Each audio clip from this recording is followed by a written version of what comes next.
How to unblock a contact on WhatsApp. So let's get started by opening the WhatsApp app on your device. Now, tap the three dots on Android or go to the settings on iPhone. Here, select the setting option. Then, scroll down and go to the privacy option. Scroll down until you see the contact option.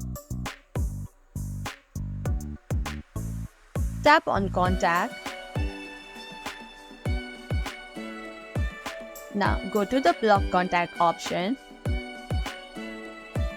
Here you will see a list of blocked contacts. Now tap onto the contact you want to unblock. Here tap unblock. And that's it. The person is now unblocked and can message or call you again.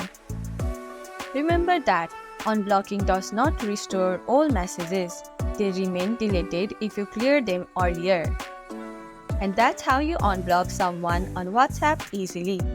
If you found this tutorial helpful, don't forget to like, subscribe, and press the bell icon for more updates.